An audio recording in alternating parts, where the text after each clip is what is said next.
Hello, and welcome to another U.S. Tech Workers podcast. I'm your host, Kevin Lynn, and founder of U.S. Tech Workers. And today is going to be a little bit different than other podcasts. We're going to call this a Tech Tips for Tech Workers, or Tips for Tech Workers. And I'm actually joined today by Stephen Lamb, who's a good friend of mine, longtime activist friend of mine, as well as a member of the board of Progressives for Immigration Reform. Steve, how you doing? I'm doing good, Kevin. How are you doing out there in the middle of the country? Yeah, I'm in D.C., our D.C. office today, and you're in Altadena, California? I'm in Altadena, California, where we're experiencing what we call California cold. Is it like 60 degrees? It's like 55, which for us is absolutely frigid. We're breaking out the fur coats out here. I bet you are. Yeah, never let a good opportunity for a fashion statement go to waste in LA. There you go. Well, great, Steve. I'm glad you're joining me today because for those that may not know your background, you were on a city council of a small city in California for over 20 years. You've been a longtime activist on a number of issues and causes. You know, you and I came together when we were running Pasadena Democracy for America, which Jim Dean, Howard Dean's brother, said was probably the most effective organization for DFA west of the Mississippi. Yeah. And boy, we took on a lot of issues. We were involved in assembly campaigns. We fought developments. Boy, we did an awful lot then. You know, it's really interesting because I've been at the whole activism thing since literally I was a child. So since 1970, which is a long time ago now, and fought on a lot of different kinds of issues. You know, environmentalism, police brutality, anti-development, historic preservation. But the interesting thing is that pretty much the methods remain the same no matter what the cause is. You know, and that's why I'm glad we're having this conversation, because a lot of tech workers don't have a background in activism. It's all kind of new to many of them. And for us to be successful, it's one thing to come up with an idea, a way forward, policy ideas, but to make this work, we have to create a movement that will, for a lack of a better term, scare the bejesus out of our elected officials. Because if they know that they have constituents that are capable of voting for them, they're going to listen a lot more attentively to what we have to say. You know, Kev, I can tell you from spending my lifetime around people in politics and politicians and having been an elected myself, that anyone in political office only has two problems. And what are those two problems, Steve? First problem, how to get elected. Second problem, how to get reelected. And every problem that you face as a citizen, if it can be shown to them impacts how to get reelected, suddenly that becomes an important problem to them. If it doesn't impact their reelection, quite frankly, they don't care so much, it goes to the bottom of the pile. And the way that it impacts their reelection is, oh, this Kevin Lynn guy, he's got 5 friends and they've all contacted me. And oh my gosh, since they contacted me, 25 more people have contacted me. If this keeps growing, I'm in trouble. And that's really the thought pattern. In fact, in the past, we were fighting a Walmart here in Altadena. and we had a whole bunch of people behind it. And one of the things I did is I actually got people to actually hold up on sending letters, and we actually made it look like the movement was growing instead of as large as it already was, because I understood that growth of an idea is more frightening than 80 people don't like it and you can disperse those. Right. But At least when you see a trend developing, that's when you see the trend developing, and the thing about activism that I really want to get through to tech workers about is activism is just a technology, and it's just the implementation of certain techniques. And if they're smart enough to code, they can do this. And it's frightening the first few times. Like, I'll never forget. Wait, when you say frightening, you mean like going in and meeting with that elected official or their legislative aide, that kind of thing. Yeah, or going and speaking in public. Oh my God, Yeah. I can remember the first time I ever spoke in front of a city council. I think my heart rate was about 350. And by the time I was done with my 2.5 minutes, I almost fainted. I was so scared. But, by the fifth time, it was like, yeah, it's like talking to your friend down at the coffee bar after a while. It's no big deal. Great. Well, that's exactly it, because I've found that once, personally speaking, once I, put that first flyer on a door, it got easier after that. Once I met with that elected, in the case of people like John Kyle in Arizona, got thrown out of his office, it just got easier after that. Well, we've met, for example, with Adam Schiff and had some very heated discussions with Adam. And at the end of the day, as many committees as he serves on, as many years as he has, as important as he thinks he is, he's our servant. We're not his servant. You also have to remember that. Now, you have to be nice, because, who wants to be treated poorly by their employer? But when you go in, you always have to remember, hey, these people work for me. I have no reason to be scared of them. Absolutely. And I always go with the mentality, these days, now that I have an office here in DC, and I've gone up to, accompany people who want to educate their congressman. I look at it like I'm walking into my house. That's my house. Yeah. Yeah, it's your office. You're paying for it. The congressman's not taking money out of his pocket and paying for it. It's yours.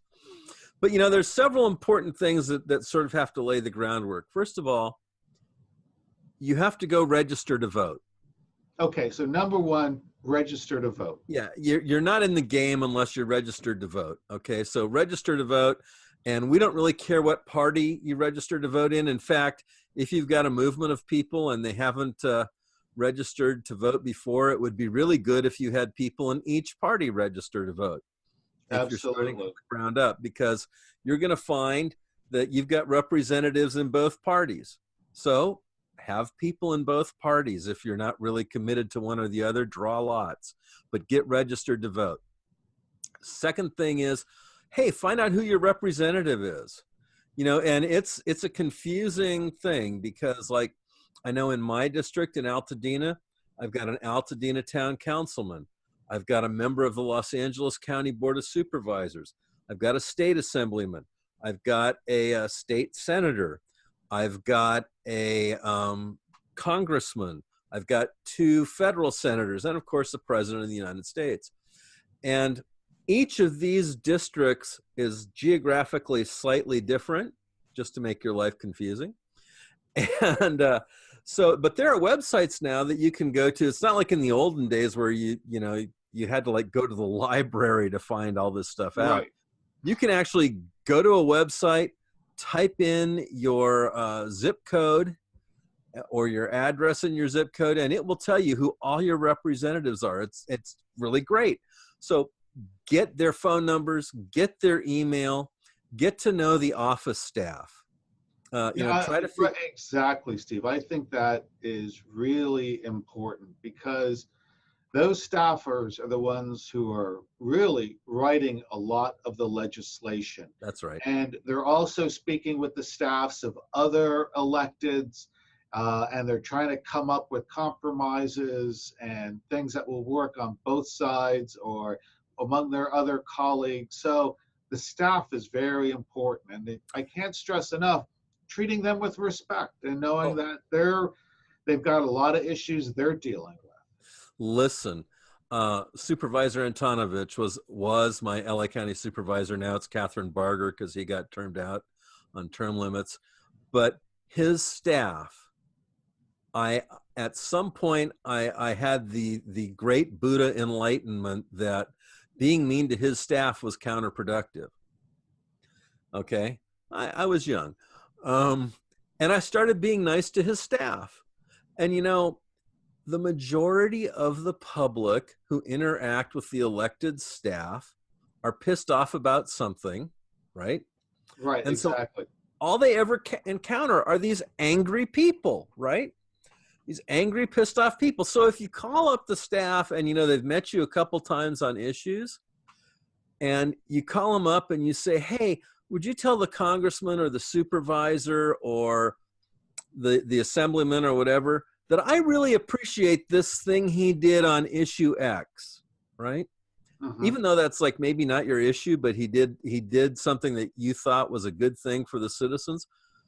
Call the staff person and let them know that, because they never get a thumbs up ever, right? And we've had that just recently. There have been examples where legislators did come through for us, and some were surprisingly, it surprised me that they did. And I think it's really important for them to hear from us. You know, we had this bizarre thing happen in LA back when Supervisor Antonovich was still in office. Someone wanted to build a sports stadium, right? And Supervisor Antonovich is married to a woman who does facilitating in Asia. She introduces people to the Chinese government, various things like that. And apparently she had worked for the corporation that wanted to build this sports stadium. And apparently Supervisor Antonovich was against building the sports stadium because they wanted to build it right next to the Staples Center. The traffic there was already hella. She thought it was a really bad idea. And these guys actually went to the ethics committee and they said, no, we gave his wife some money and she did some consulting for us. So he can't vote on this because he has a conflict of interest, right? It was a big deal in the LA Times. So I wrote a letter to the editor to the LA Times and I said, hey, you know, I don't generally agree with Supervisor Antonovich. He's generally not my guy. But it looks like this corporation tried to bribe him or his wife somehow, and they didn't understand that they were being bribed, and they rejected the concept of being bribed. And even though this corporation paid his wife for some consulting work that she did for him, it didn't influence Supervisor Antonovich's vote. We need people with more integrity like that. Now, this freaked a bunch of people out because they knew I didn't love Mike, right? But you know what? It totally changed my relationship to Supervisor Antonovich. He and I went from staunch enemies to frenemies to almost friends now. Simply because I said, hey, look, these people are really screwing this guy. And if you do that kind of thing, if you stand up for your electeds when they do something good, they will never forget that, because nobody from the opposition ever does that. And they need that, and they need that from us, because, hey, at the end of the day, even when we think they're doing wrong stuff, they're still human beings. Steve, when you were telling the story, you made me think of that statement that was made a long time ago by the long-serving assemblyman in California, Uru. What was his? Unruh? Jesse Unruh? Jesse Unruh. And what was it? This is my favorite saying. Jesse used to say, if you can't drink their booze, eat their food, screw their women, take their money, and vote against them in the morning, you don't belong in California politics. But that's a world that doesn't exist anymore. People take the money now and generally fall in line. That certainly seems to be the case. And, yeah, you know, and that brings me to another good point here, because when you look at the opposition that U.S. tech workers have, who's really opposing us, it's the corporate interests that want to perpetuate this serfdom paradigm where they bring in cheap labor from abroad and displace Americans here, increase corporate profits. And the way they're able to get the votes that they need is they give money to campaigns, political campaigns. But we can short circuit that by going right to the votes if we create effective movements across the country. And here's the thing. Why do they do the bidding of the people who give them money? Right? Because in Jesse Unruh's era, they didn't do that. They took the money, and the corporations had to give them money just to be able to talk to the electeds, right? Because apparently in the Democratic Party, when Jesse Unruh was around, the Democratic Party was about responding to the citizens. I know it almost seems corny to say. Yeah, but I mean, there's steeped in neoliberalism, and yeah, if they fear that those two issues that they have that are important to them, getting elected, getting reelected, are going to be impacted by a mass movement, you can just send them boatloads of money. But if they know their voters are going to vote against them, no matter how much money they've gotten, guess what? They'll flip and do the right thing. And the only way that you can get them to do that is you've got to get out and organize. And like the people we're organizing. Okay, so that's like, so one, make sure you register to vote. Register to vote. Two, learn who your electeds are. Get to know them and their staffs. And three, make friends with their staff. Do everything you can to make nice with their staff. Now, don't bribe them. Don't do anything that's illegal. But just like call them occasionally. Be nice to them. And then organize. Begin that organizing. And you got to organize. And, I know we're talking to tech workers. I know that they love email, but nothing in the world replaces this. And that is, this is a folder about a fence issue that we were having in the town I live in. They were trying to outlaw people's 90-year-old fences and make them take them down. And, nothing replaces walking this. Even with tech workers, if you give them a physical object to read as opposed to an email, studies at UCLA show that even digital natives retain what's on the printed page and consider it more important than the email. So when you're organizing, you do want to print out some materials. You want to talk to people in person. You also want to develop solidarity. You're going to be organizing with a group of people. Some of these people are obnoxious jerks. Some of these people, maybe you and them screwed each other over at your former employers because, the industry is really organized to be red of tooth and claw. It's organized by the people who own the tech companies to be Darwinian environments. Okay. Correct. You need to break that. There's a famous radical named Abby Hoffman in the 1960s. And some people came to him with some information that a friend of his was really an FBI double agent. And he looked at them and he says, I don't believe that about Jerry. He and I were smoking dope, just last night together. And he's been with me on the front lines and we've been tear gassed together. And I don't care what you tell me, that's disinformation. And, of course, it turns out he was wrong about that, but never mind. But that was the right attitude to have. That was the movement building attitude to have. And, your fellow activists, and it took me a long time to learn this because, I sort of came up in activism in the 60s and I was a little kid and it was all like, the movement and preciousness and we're going to save the planet and all that kind of good, happy stuff. And I believed our own hype, the people you do activism with, they're people and they're jerks just like you are. And they're going to do stuff that's stupid. You have to forgive them, because you're in a family, you're in this boat together.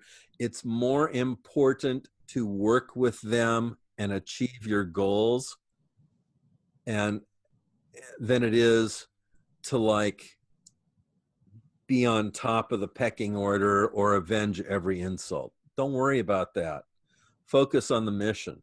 Right. And also too, and the mission could be around, if it's around just one issue, understand you probably aren't going to agree on a lot of other issues, but on this one issue, you are co-belligerents on, and this is where you come together. There is no quid pro quo, you help me here, I'll help you there, that kind of thing. It's like we're all together in solidarity on this issue, and we're moving as a group on this issue.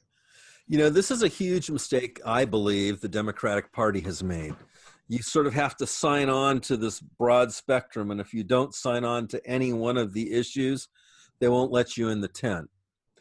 And I think that's really dumb, because here's the deal. Let's say I work with Jim on a preservation issue, right? And 3 years down the road, Jim and I are on opposite sides of an issue in town, whatever that may be. Well, Jim and I have worked together long nights, you know, on our preservation issue over here. And we're going to respect each other far more than if we had never worked together. And we're going to be able, because we respect each other, we're going to be able to sort of cut through the messaging and get to everybody's bottom line. And that can get us, you know, maybe not as much of a loss on this issue, and maybe them not as much of a win, but everybody in a better position than we would be in. And I think, you know, that's one of the things that's kind of like missing from modern politics. It used to be like when I was first on the Altadena Town Council, it used to be that the old guys would fight each other like hell in the meetings. And no matter which side they were on, they would all go to the rancho afterwards, drop a beer, and go home, you know. And that all changed, and no one talks to each other anymore. It's like, I'm on this side, you're on that side, and they're both pointing at each other going, you're the devil. And that doesn't work. That doesn't get things done. Interesting. I was set a number of years ago when I was reading Thucydides' History of the Peloponnesian Wars, when that in the midst, the latter part of the war, Thucydides was talking about how there was a time when you would come together, and I might say, Steve, I do disagree with you there, you know, and here's why. And you would say, Kev, I think you're full of hogwash on this, and here's why. And you could respectfully disagree and agree to disagree and take your vote. But then he goes on, in this day and age, that was a form of treason against your group. And, you know, you really took your life in your hands. And, you know, we are in this odd fourth turning period. For those who haven't read Strauss and Howe's book, The Fourth Turning, I really suggest it. And this is a time when it becomes very difficult to find that common ground. And all the more reason we have to, like you're saying, Steve, be respectful and understanding of opposing views. You know, before gay marriage was legal, I have a lot of gay friends. I live in LA, and I was against gay marriage. Of course, I was against state marriage at all. I'm sort of libertarian on marriage. I believe it should be a private contract. I don't think it should be a state enforced contract. I don't think there should be a universal state contract. So I was against the expansion of state marriage into the homosexual world, because I wanted to get rid of it in the heterosexual world, right? And I had worked with a lot of gay activists over the years on various issues. And, you know, when they found out I was against gay marriage, they sort of, half of them became unglued until the few who actually knew me pretty well would like say, hey, what's with this, right? And so I would explain to them that I was against, you know, the state control of marriage, and I was against the state control of relationships. And I thought that actually gay people in the non-marriage era had a much better way of handling their relationships when they broke up, because they didn't end up in a lawsuit with lawyers, you know, we call that divorce.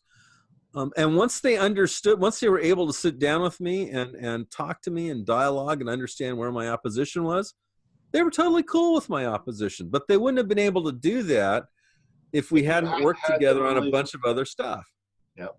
Yeah. Right. So we're at, register, know That's your electeds, organize, be tolerant of ambiguity, be in solidarity with each other in the movement.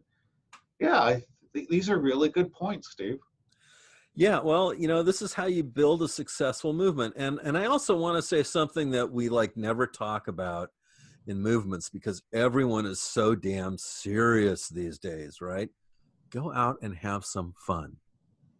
And it's funny you say that because when we were running a Pasadena Democracy for America, Yep. we had fun. We Yeah. had parties, and Parties, go to the movies, go ice skating, even though you're old, have some fun. Mhm. Yep, absolutely. Oh, wow. Anything else you can think of passing on at this point, Steve? Well, you know, it's hard to achieve victory in activism, but it's impossible to achieve it without activism. And USA tech workers and all the working class, they're up against a global money-rich machine.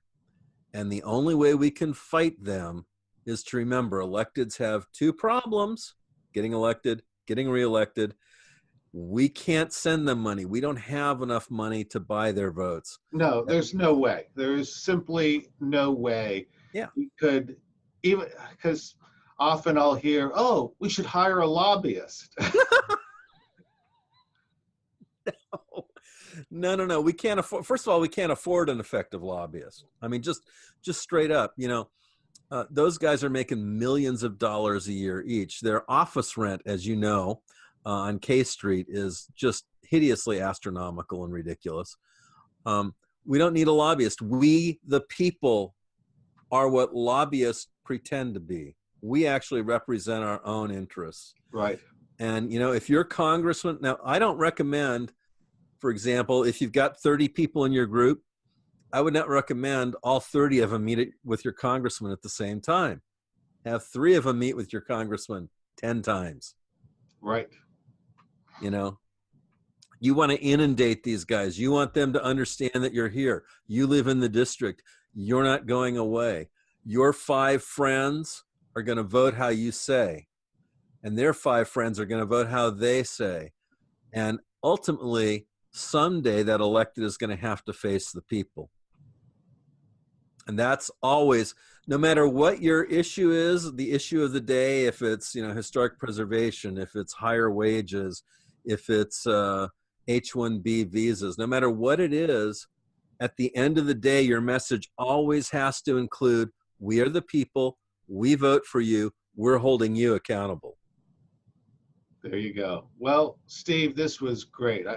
I think you really not only hit on some great points, but also some great reinforcing anecdotes and stories that really brought it all down to earth. Because this is a lot to take in, and it is difficult because a lot of tech workers out there are alone in this, and we're trying desperately hard to, as people sign up, fill out the surveys, finding people that want to organizing, making sure that they're introduced. So they get introduced. So we're trying hard here, but a lot of folks, they are on their own for a while, initially.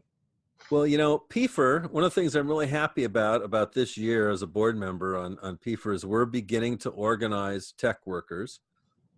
Kevin is there to help. And send us a donation because it's not free for us to teach you how to organize. And we're talking about the rest of your life. Yeah. Good point.